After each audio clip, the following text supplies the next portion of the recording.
Hi guys, welcome to my channel. Always a pleasure to have you join me here. Yes, new subscribers, I see you. I see you guys. Thank you so much for subscribing, and also for all those that dropped comment in the previous video. Thank you so much. I hope you found the tips or some of the things I revealed in the previous video quite insightful and maybe a little bit entertaining, if I put it that way. Thank you for always checking up on my videos and some of the content I put out here. On today's episode, I want to talk about something that has been biting my skin so bad. Like, you know, when you say something is pricking you, it has been pricking me for so long. Food inflation. You guys, how are we surviving? I don't want to say how are you surviving now, because it's really biting everybody. There's nobody that's left out. So how are we surviving this menace called food inflation? Just yesterday, I went to the market. I wanted to make vegetable soup, and I went to my customer and I asked her, okay, give me vegetable for so amounts, because this is the number of people in my house, so I must have calculated how was the quantity of vegetable I would need. I needed to get water leaf, I needed to get ugu and some other things, some other mede to spice up the soup. And I told her, okay, I need this amount of ugu, this amount of ugu. Normally I buy ugu for like 400 naira, because I don't have so many mouths to feed at home, and that should ugu 400 naira, the water leaf at about 500 naira. So that should be enough for the soup I want to make, because okay, like I said, I don't have so many people to feed at home. And she goes ahead to pick the vegetables she's going to give me, and I was stunned, I was shocked, because I know, like, my professional life, in the work I do, of course we follow everything around inflation. As the National Bureau of Statistics release the inflation figures monthly, we follow them and also follow the trend of inflation. Like, we have all been complaining that food prices have continued to skyrocket through the roof, but when I looked at the vegetables this woman picked to give me, it was like a reawakening that things have really gone bad. And it's so terrible, because you wonder, God has, okay, placed you in a place whereby you can at least afford to eat. Then you think of other people that they get to be dependent on very meager sum of money to have food to eat. I was reading through Facebook and I saw a post of a man that went to POS to take monies out for his own personal runnings. And a woman came in to withdraw money from the POS, and she told the POS attendant to withdraw 300 naira plus charges. Let me get this clear. 300 naira plus charges. Now, so the charge on the withdrawal of 300 naira will be 100 naira, ideally.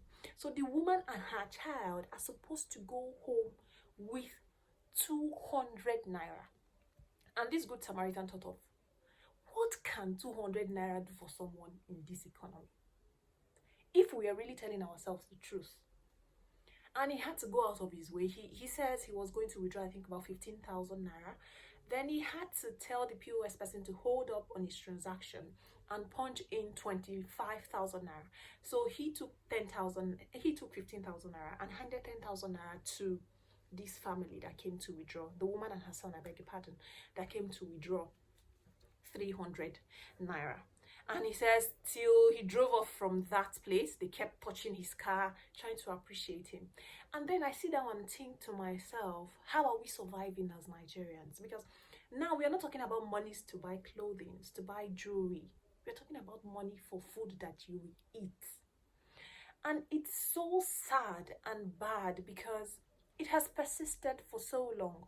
We understand that seasons play a huge role in production of food production, and unfortunately we are in the rainy season, and floods are here again. The floods are upon us again. We are seeing floods in Lagos. Farmers can no longer go to their farms. Then how do we get food to eat? Then you go into the marketplaces and you hear the prices. It's almost like every day you go, the price doubles. Every day you go, the price doubles. Forgetting that this is eroding purchasing power. I sat down and I thought about it, and I'm like, we need to talk, we need to do something, needs to be done urgently. And who are those that need to do something? Checkmate, our leaders. What is being done? Okay, President Buhari gives his speech once, June 12th. We hear him talk, and he says we need to return to our farms, we need to return to our days of past glory.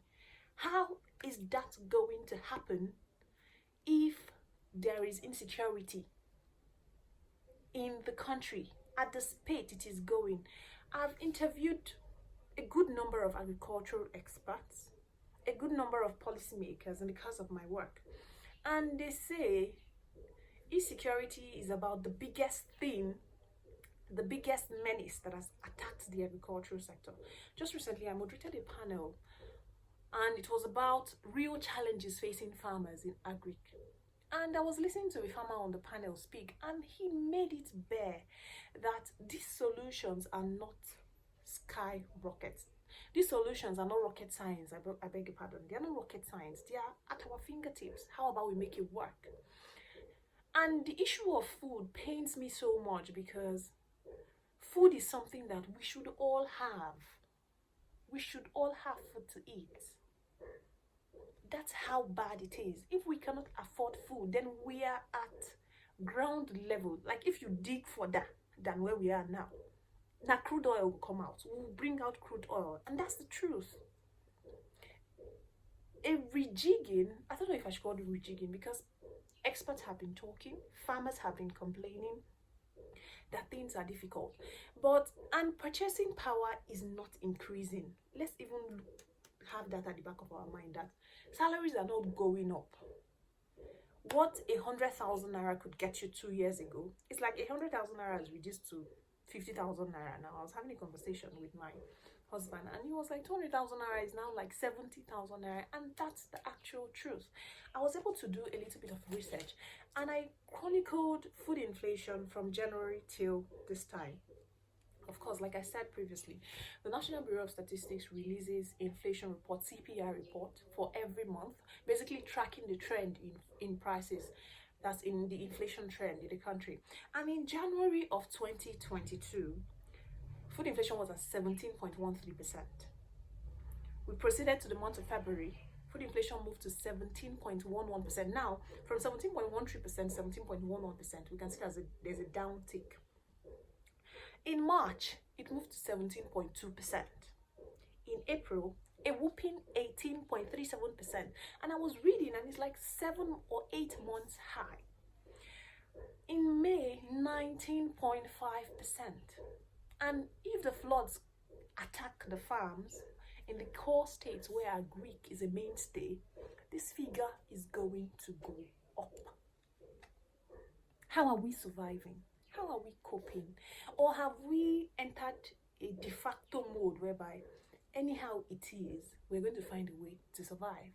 Because it's looking like that's the mode that we have all entered now as it is. I saw a post, a very ridiculous post of a pastor saying you can cook a pot of soup with 400 naira.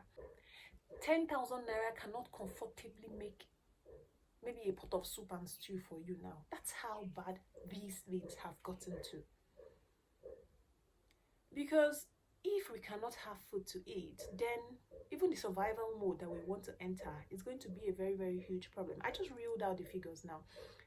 Let's even look at the fact that it is double digit. That one is plenty magana or plenty talk. Let's leave the mathematics aside now. The whole double digit, single digit, razzmatazz or serere, as my Nigerian people will call it. Let's leave that aside. But the truth remains that it's not easy for a lot of people out there.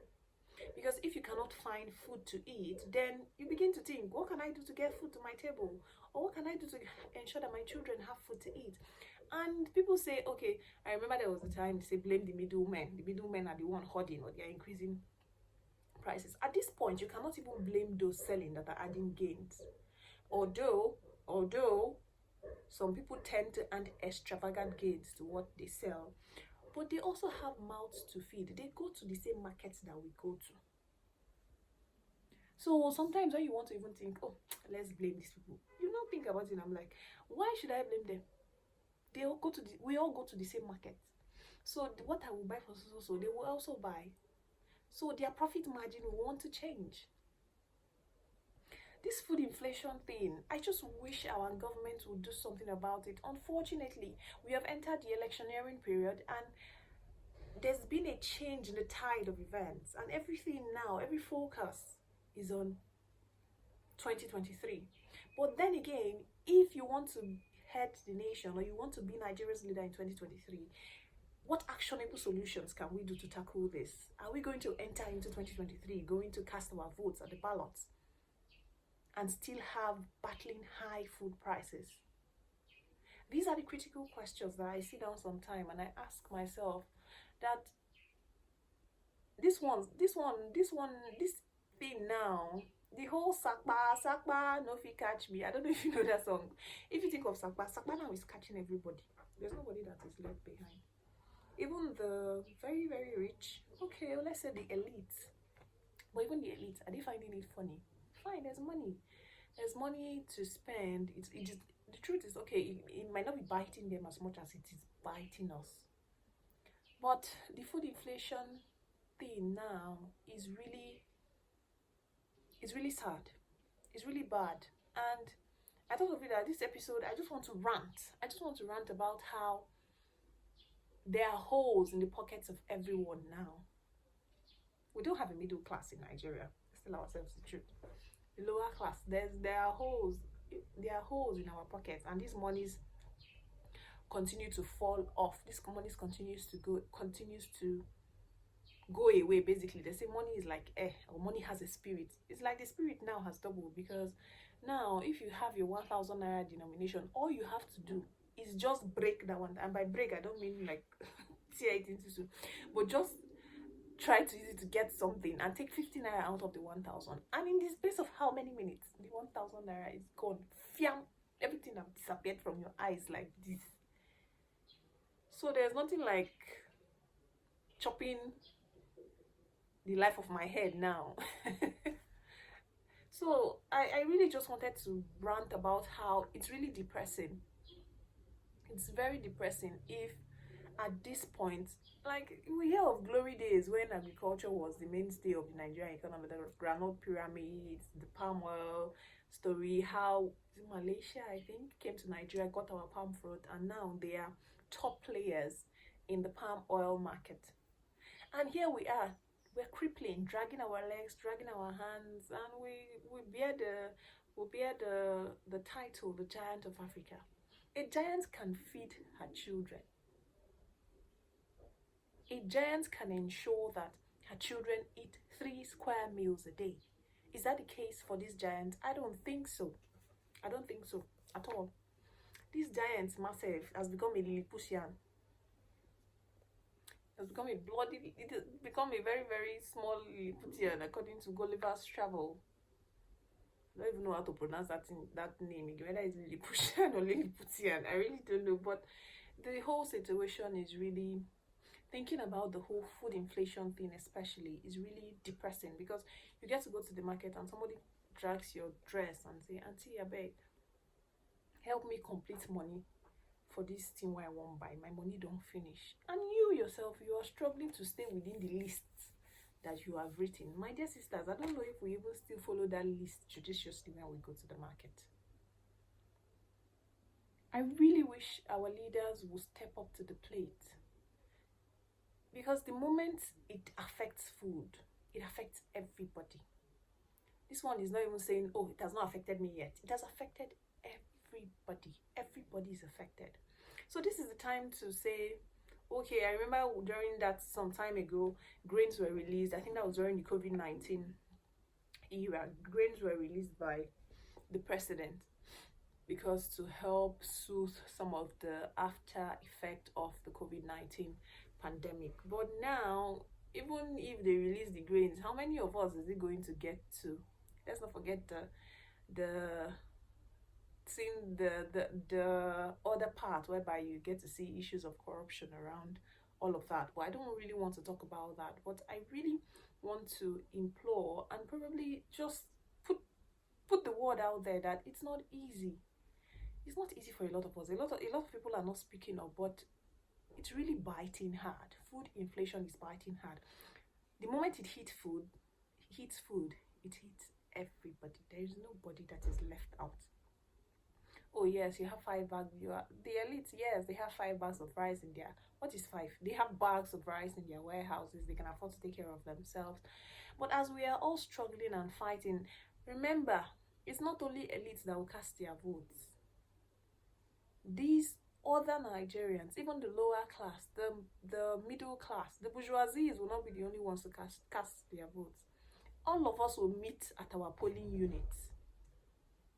And that is when our PVC is going to speak for us. But these are the policies that needs to be addressed. This is a public grant. These are the policies that need to be addressed to ensure that the right thing is done. Let's plug these holes. Let our leaders do what is right. People are suffering. Like, I meet them every day. A mature woman, a family man, they tell you stories because they just want you to help. Some bottle it up and they do the unthinkable. That's not what we want. Things need to change. Wherever you get to see this video, this is my rant. Please, let's use what is our power to get it right. All of us, we need to have food to eat. We need to be able to eat. I'm not saying eat 2 or 3 plates at a go, but at least eat a comfortable 1 plate so that you can sleep and your stomach will not be rumbling. These are some of the issues that we need to critically look at, especially as a nation. This is the time. This is the time. Food should not be a luxury. I'm not talking about Chinese. I'm not talking about French. I'm talking about staples. Food inflation is biting hard. Food should not be a luxury for individuals. In a country as vast as Nigeria, what are we saying? Guys, I'm sorry, I did not mean to be this depressing in this video, but I just feel I need to speak before everything now explodes. Every platform we have, we really need to use it to put 1 word or so out there. So guys, how are you coping? Tell me in the comment section. How are you coping with this food inflation? If ugu water leaf, I don't even want to talk of afang. Afang is vegetable gold. I don't want to talk of afang. If ugu, water leaf, scent leaf, bitter leaf can be so expensive, these things nature benevolently blessed us with. Are we going to talk about rice, beans, yam? I went to the market and I saw that they are dividing yam now. They're dividing yam now to sell. For Christ's sake, what are we doing? I want to say, I really want to tend towards the path of saying, oh, for how long are we going to keep saying it is well? How long are we going to sing, may God help us? But at this point, it's only God that can intervene and help us. So guys, tell me, how are you coping? How are you coping with your family? Did you trim your budget? People that have children, or are you now falling to alternatives to survive? Tell me in the comments. Don't forget to like, share, subscribe. Please subscribe to my channel. And just let me know what you feel. Tell me how this food inflation, how are you coping? What's your coping mechanism for the whole food inflation challenge? Thank you for watching this video. Let's look forward to the next episode. Bye.